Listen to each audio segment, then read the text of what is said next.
Ja, Christi. Wie du siehst, ich habe vor einigen Tagen ein Video online gehabt, was ich aber nach kurzer Zeit wieder auf privat gestellt habe, wie du siehst. Und ja, Daniel, das Video nehme ich jetzt gerade neu auf, weil ich etwas bisschen mehr habe, was ich zwischendrin noch eigentlich sagen will und auf was ihr euch noch einstellen könnt. Ähm, sind Kleinigkeiten, ist aber nichts Weltbewegendes. Das werde ich so zwischendrin immer wieder mal ein bisschen einstreuen. Und ich hätte gesagt, nach der kurzen kleinen Erklärung fangen wir einmal an. Es wird ein bisschen mehr kommen. Bis gleich. So, vorerst eine kleine schlechte Nachricht, eigentlich zwei schlechte Nachrichten. Ich werde euch in der Videobeschreibung verlinken die Reaktionen von Part-Time Insane zu The Last of Us 2 und Ghost of Tsushima. Bitte nicht böse sein, aber diese zwei Spiele werde ich auf meinem Kanal nicht bringen. Hat viele Gründe. Ich habe die ersten Gameplay-Dinge gesehen und habe mir dann in mir selber gedacht, nö, das bringe ich nicht. Ich bin auf was anderes aus. Hm, Wie soll ich das jetzt am blödesten erklären? Diese Schleichmechaniken, die du dann sehen wirst, oder diese ganzen Mechaniken dahinter, die kenne ich schon. Das ist alles schon so abdroschen bis ins kleinste Detail, aufs perfekt hingeschmiedet. Das ist momentan absolut nicht meins. Ähm, und ich werde auch zukünftig andere Wege gehen in puncto Videospielen und daher auch dieses kleine Infovideo oder kleines Infovideo. Ja, ich werde einfach nur informieren, wie es jetzt einmal im Laufe des Jahres weitergeht. Ich weiß, ich ändere sehr oft mein Weg, den ich da beschreiten will auf YouTube, aber ich will euch Dinge sagen, an die mir Spaß machen und wo ihr euch den Spaß weiter vermitteln kann. Es nutzt mir nichts, wenn ihr euch was bringt und dann kann ich euch den Spaß, den ich dahinter habe, nicht vermitteln oder nicht sagen. Das ist für mich wichtiger als wie Gameplay-Mechaniken, die ich schon zu Genüge kenne. Ghost of Tsushima und The Last of Us sind für mich persönlich gesehen. Da kann ich den ersten Teil von The Last of Us spielen, habe das gleiche. Horizon Zero Dawn ist das gleiche. Uncharted ist vom Sehen her für mich persönlich, von den Mechaniken her immer das gleiche. Und vor allem The Last of Us 2, wie ich die Quicktime-Events gesehen habe, da war es für mich vorbei. Das ist für mich eine Mechanik, da kriege ich einen Blutrausch dabei. Ehrlich, da bin ich aggressiv, da möchte ich das Spiel am liebsten, so wie ich es habe, so wie die CD in der Hand habe, ja, ich möchte es durch den Raum fützen, gell. Gut, das war jetzt mal die schlechte Nachricht. Und jetzt kommen Dinge, auf die ich mich persönlich freue und Dinge, wo ich euch mit einbeziehen will. So, wir fangen einmal an mit dem ersten Punkt, der sehr unerwartet kam.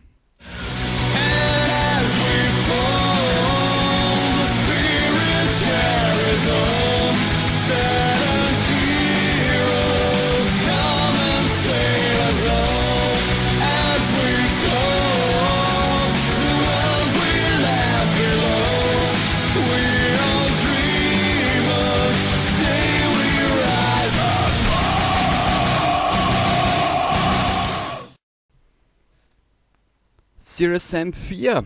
Es kommt im August. Und offen und ehrlich gesagt, in der Beschreibung habe ich mein erstes Serious Sam Let's Play Teil 3 verlinkt. Boah, das wieder, aber vielleicht pinne ich das alles in die Kommentare und ich weiß es noch nicht, wie ich das mache. Serious Sam 4, auf das Spiel warte ich schon seit einigen Jahren.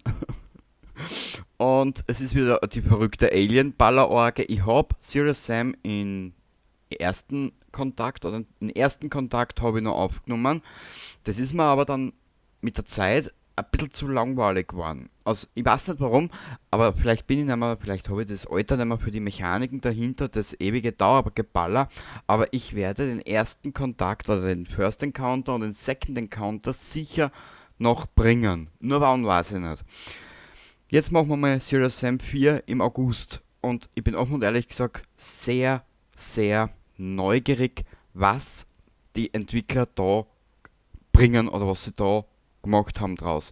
Es soll laut der einigen Magazinen, die ich da jetzt auf YouTube gefunden oder gesehen habe, soll die Geschichte, ich meine, die Geschichte ist relativ gesehen in dem Spiel, ähm, vorm dritten Teil ansetzen. Mal schauen, was kommt.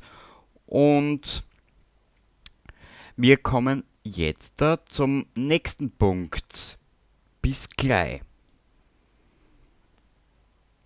Jo, wie du gleich im Hintergrund sehen wirst, das habe ich jetzt vor kurzem angefangen zu aufnehmen. Und zwar den Überlebensmodus in The Long Dark. In der Videobeschreibung verlinkt habt ihr die ersten 3 Episoden, die ich als extra Playlists abgespeichert habe. Für mich persönlich gesehen ist The Long Dark ein Indie-Spiel, eines der besten Spiele, das ich seit Jahren gespielt habe. Entschuldigung, aber die AAA-Branche in den Bereich Videospielen kackt für mich derzeit momentan so ab wie, ja, da gibt es tausende Begriffe dafür, wie die AAA-Branche mich derzeit anwidert. The Long Dark ist, wie ich schon erwähnt habe, eins für mich der besten Spiele derzeit und ich habe mich wieder mal dran gewagt an den Überlebensmodus. Ich werde euch die paar Stunden, die ich da probiert habe oder die ich da gespielt habe, im Laufe dieses Jahres nochmal zeigen. Das Problem dahinter, ihr werdet The Long Dark, die Episode 4, wird heuer noch erscheinen, 2020. Das hat Hinterland, der Entwickler von dem Spiel, also auf Facebook bekannt gegeben. Und ich werde die 4. Episode zeigen. Mir ist es wurscht, ob die Episode jetzt 0 Aufrufe hat, permanent, das ist mir momentan relativ wurscht. Ich zeige das, auf was ich Lust habe, oder beziehungsweise das, was mir Spaß macht. Auf das ist mein Kanal eigentlich derzeit ausgelegt. Ich will das sagen, was mir Spaß macht und was mir gefällt. Und The Long Dark ist von der Atmosphäre her etc. für mich derzeit einfach das beste Spiel. Tut mir leid, aber ich weiß nicht warum und wieso, aber wie gesagt, Episode 4 werde ich euch zeigen und diesen Teil aus dem Überlebensmodus werde ich euch auch präsentieren. Gut, jetzt da werden wir zum nächsten Kapitel kommen von dem kleinen Video. Da beziehe ich euch jetzt mit ein. So, fangen wir mal an. Mal kurz auf den Kalender schauen. Rund um den 5. bis 6. Juni endet die erste Staffel von The Talos Principle. Aus vielerlei Gründen habe ich das Spiel zwischendrin abgebrochen, weil es einfach mit den Rätseln, wenn du es zu lang spielst, so wie es bei mir der Fall war, es ermüdet irgendwann einmal von den Rätseln her und ja, was weiß ich, keine Ahnung. Ich habe das jetzt auf 2 Staffeln gesplittet und die 2. Staffel wird irgendwann einmal kommen, wann ich wieder Lust habe auf das Spiel. Vorerst, ich möchte mit euch, dann ihr könnt jetzt abstimmen in den Kommentaren, rund um den 8. 9. Juni dann möchte ich dieses Spiel bringen, über was ihr abgestimmt habt. So machen wir's. Euch steht zur Auswahl Fallout 3, Fallout 2 und die Mass Effect Trilogie. Komplett. Mit allen Erweiterungen bei Teil 2 und Teil 3. Viele sagen ja, The Witcher 3 ist ist das beste Rollenspiel. Offen und ehrlich gesagt, es ist derzeit für mich nur auf Platz 2. Die Mass Effect Trilogie ist für mich derzeit und schon seit langem das beste Rollenspiel, was ich je gespielt habe. Nicht nur dadurch, ich meine, der Geralt ist zwar ein vorgefertigter Charakter, aber in Mass Effect kannst du deinen Charakter selbst aufbauen bis zum Ende hin und genau deswegen liebe ich diese Trilogie und ich habe ehrlich gesagt bei einem Videospiel noch nie geweint, aber es gibt Passagen in Mass Effect, die rühren mich zu Tränen, wirklich. Kein Schmäh, kein Spaß und hin und her. Schreibt mir in die Kommentare. Machen wir so, ich werde 3 Kommentare in die Videobeschreibung schreiben und es darf einfach nur, weiß ich nicht, einen Daumen nach oben geben für das oder das Spiel und das, was halt dann mehr Stimmen hat oder so, keine Ahnung, werde ich dann am 8. oder 9. Juni anfangen auszustrahlen. So würde ich sagen. Deutsche Sprache, faire Sprache. Jo, so machen wir das. Genau. Und ja, die drei Spiele und Talos Principle habe ich jetzt eh schon erwähnt, die drei Spiele stehen euch zur Auswahl. Im Anschluss des Videos werde ich euch aus allen drei Spielen etwas hinten ranschneiden, was jetzt so in der Vorproduktion so ergeben hat. Ja. Und bitte nicht wundern, der Fallout 2 Teil, der wird ein bisschen länger werden, weil ich noch nie so viel gelacht habe in einem Videospiel. Ich habe Tränen gelacht. Aber das wirst du dann noch und alles selber sehen. Jetzt da werden wir was anderes angehen. Ich habe vor einiger Zeit im Xbox Store etwas gefunden. Das hat mir gekostet 15 Euro. Das sind drei Spiele, ist eine Trilogie. Und ich bin dann auf den Geschmack gekommen, ähm, diese Spiele später im Laufe des Jahres zu zeigen. Hm, Ich werde da ungefähr jetzt zeigen. Es geht um ein Spiel, um eine Spielereihe, die ich damals als Kind schon auf dem Gameboy gespielt habe. Double Dragon. Da werde ich was zeigen, da wird was kommen. Nur wann, weiß ich noch nicht. Bitte nicht böse sein, aber wenn ich was sage, dann mache ich das derzeit so, dass ich mir selber sage, ich lasse mir die Zeit dazu und bring's dann, wann ist für mich richtig halt und wann ich Lust drauf habe. Also nur, dass du drauf einstellst, es kommen so ein paar Beat'em-up-Spiele, eben auch ältere Spiele. Also ich will meinen Kanal nicht auf die neuesten Spiele drauf trimmen, das will ich nicht. Ich will ein bisschen ältere Sachen sagen, die mir schon als Kind gefallen haben. Und Double Dragon gehört leider für mich dazu, gell? Und ja. Ja. Und nun folgen drei Ausschnitte aus der Vorproduktion zu Fallout 3, Fallout 2 und Mass Effect. Mm, Der Fallout 2 Abschnitt kommt zum Schluss, das ist der längste Teil.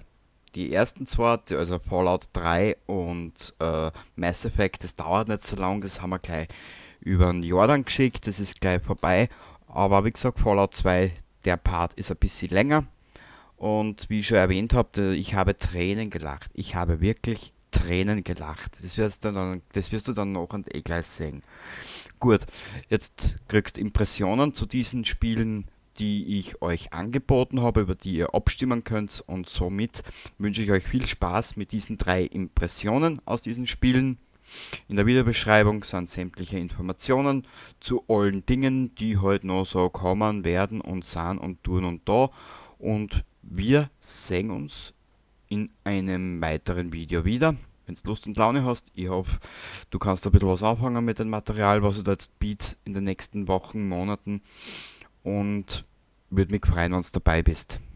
Bis zum nächsten Mal dann. Baba dabei. Schon 10 Jahre alt, kaum zu glauben. Fühlt sich an wie gestern, als dein Papa hier eintraf. Ach du meine Güte, hör nur mein Geschwafel. Du wartest sicher schon auf dein Geschenk, was? Wie würde Bud Spencer nun sagen, pfui Teufel ist die hässlich. Oh, Sie hätten mir doch kein Geschenk mitbringen müssen, Miss Palmer. Pappelapapp, welches 10-jährige Kind mag denn keine Geschenke? Ob du Ich. glaubst oder nicht, auch ich war mal 10. Damals war die Vault wirklich überfüllt. Nicht so wie heute. Es gibt nur noch wenige junge Leute. Aber ich schweife schon wieder ab und du hörst so höflich zu. Bitte sehr, ein Süßgebäck, das ich heute Morgen für dich gebacken habe. Allein für dich. Heute musst du nicht teilen. Na, Ich hab Hunger und dieser doofe Roboter hat den Kuchen zerstört. Los, gib mir das Süßgebäck, das die alte Lady Palmer dir gegeben hat. Miss Palmer hat gesagt, ich muss nicht teilen, ich habe nämlich Geburtstag. Wie wär's, wenn wir teilen? Für jeden die Hälfte, ist doch fair, oder? Du kannst es haben, Süßgebäck ist sowieso nicht mein Ding. Sicher, Butch, auf das Süßgebäck spucken und es ihm geben. Verkrümel dich, Butch, du kannst mein Süßgebäck nicht haben. Siehst hungrig aus, hat deine Mutter wieder alle Rationskupons versoffen.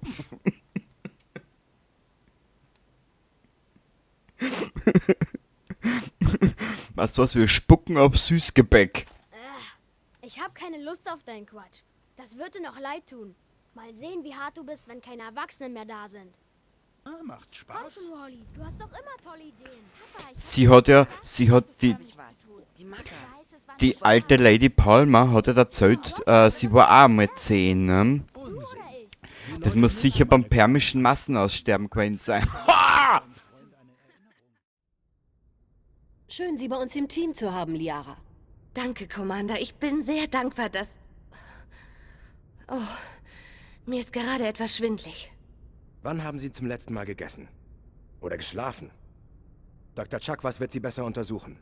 Wahrscheinlich nur mentale Erschöpfung und der Schock darüber, dass ich jetzt weiß, was mit den Proteanern geschehen ist.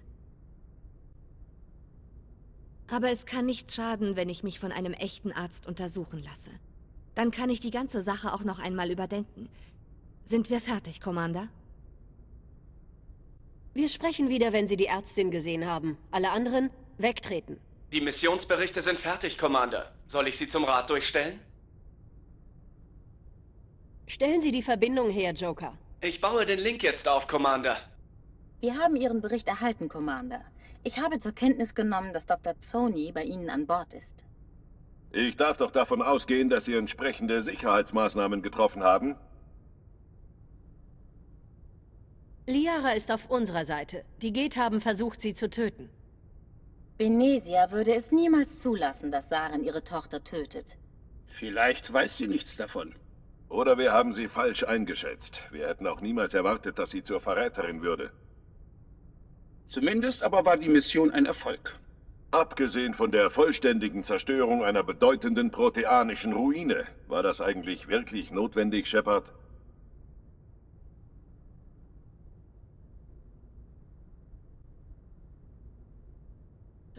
Das muss ich mir nicht antun. Verbindung ist abgebrochen, Commander. So ins Badehaus.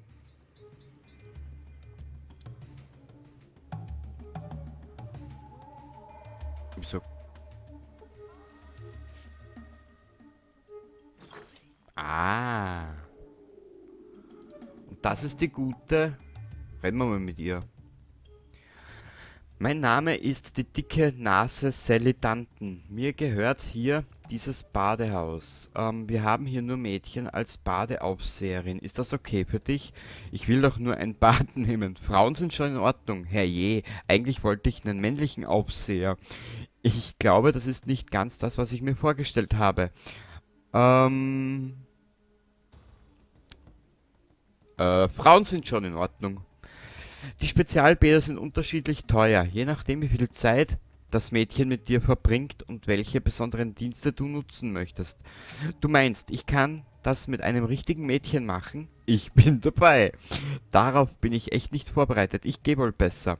Ich würde sagen, das Aussehen meiner Aufseherin sollte bei den Kosten auch eine Rolle spielen. Wir nehmen nur mal das erste. Oh Gott, oh Gott. Folgende Badevarianten stehen zur Verfügung. Waschlappenhandwäsche, kurze Ganzkörperwäsche, und schließlich der um die Welt voll Quietsch-Sauber-Service mit der hübschen und talentierten Jenny, die erst vor kurzem im feinsten Haus von Dan geschult wurde. Okay, ja. Ich glaube, die Handwäsche tut's. Wie viel kostet die? Die Ganzkörperwäsche hört sich ziemlich gut an. Wie viel kostet die? Hübsch und talentiert. Ich muss mehr über die Welt voll Quietsch-Sauberwäsche wissen. Ja, sorry, ganz kurz. Ich glaube nicht, dass ich ein Bad nehmen will, wenn jemand anderes zuschaut. Ich gehe wohl besser. Kann ich verschiedene Badevarianten kombinieren? Wie steht's mit einem Nachlass für diese Bäder? Kann ich verschiedene Badevarianten kombinieren? Nein, du kannst jedes Mal nur eine wählen, aber du kannst natürlich jederzeit wiederkommen und weitermachen. Meistens nach einer kurzen Erholungspause. Könnte ich die verschiedenen Badevarianten nochmal hören? Wenn ich nicht meine eigene Kombination zusammenstellen kann, will ich gar kein Bad. Ich verdufte. Wir nehmen das nochmal. Wir probieren einfach einmal die um die Welt voll Quietsch-Sauberwäsche. Ich bin mir gar nicht sicher, ob Jenny sich in deinem Zustand annimmt. Du musst zuerst gründlich abgeschrubbt werden, ganz ohne Spaß. Zu sich mal was? Ganz ohne Spaß. Zu sich. Mal schauen, ob Gerda das übernehmen kann. Zusammen mit den Kosten für das Vorschrubben kannst du den um die Welt voll Quietsch-Sauber-Service für unschlagbare $185 genießen.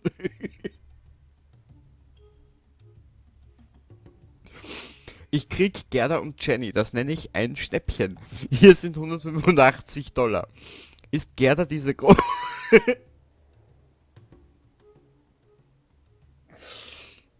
Sorry. Ist Gerda diese große Frau mit dem Damenbart? Alter.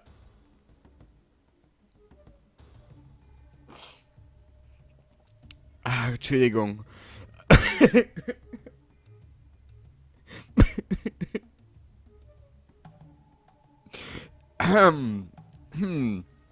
Ist Gerda diese große Frau mit dem Damenbart? Vielleicht höre ich mir noch mal an, was die anderen Badevarianten waren. Ich glaube, ich kann mir das jetzt nicht leisten. Ich werde wohl besser gehen. Alter. Gerda ist doch gar keine Frau, oder? Ich habe keine Lust von einem stämmigen Transvestiten.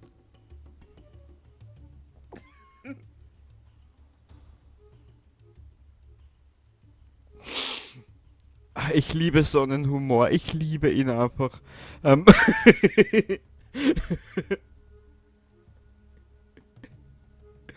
Gerda ist doch gar keine Frau, oder? Ich habe keine Lust, von einem stämmigen Transvestiten abgeschrubbt zu werden. Ich verschwinde.